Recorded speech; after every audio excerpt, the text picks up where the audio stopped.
ચંચુપાદ ન્યૂઝમાં હવે આગળ જોઈએ પોલીસની બર્બરતાપૂર્વકની કામગીરી। ચાલુ સરકારના ભાજપના જ એક જિલ્લા પંચાયતના સદસ્યને પોલીસે બેરહેમીથી ઢોર માર મારતા હોસ્પિટલ ખસેડવાની નોબત આવી ગઈ છે અને 10,000 રૂપિયાની પણ પડાવી લીધા। શું તમારું નામ છે અને શું બનાવ બન્યો? યુવરાજ છેજીતસિંહ પરમાણુ જિલ્લા પંચાયત સદસ્ય। હું મારા કામ અર્થે ઢસા ગયો હતો। ઢસાથી રિટર્નમાં આવતો તો ગઢડાથી આગળ 5 કિલોમીટર પોલીસે મારી ગાડી રોકી।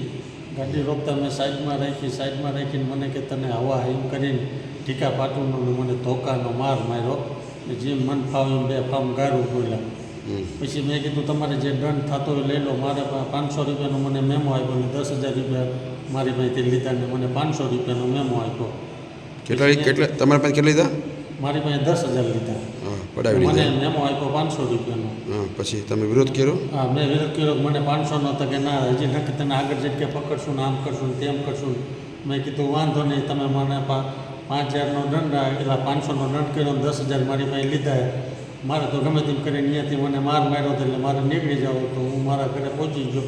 પહોંચી જઈને પછી મને દુખાવો બહુ થતા હું મૂડી દવાખાને આવતા મને કીધું કે તમારે તાત્કાલિક સુરેન્દ્રનગર બતાવવા જવું પડશે કે તમને મૂંઢ મારને સાથે પેટના ભાગે ને પાછળના ભાગે મૂંઢ માર વાગેલ છે।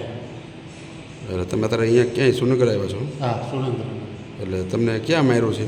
મને ગઢડા ને ઢસા રોડ ઉપર, ગઢડાથી આગળ 5 કિલોમીટર। કેટલા જણ હતા? શું વર્ધીમાં હતા? વર્ધીમાં હતા 5 પોલીસવાળા। 5 હતા? હા।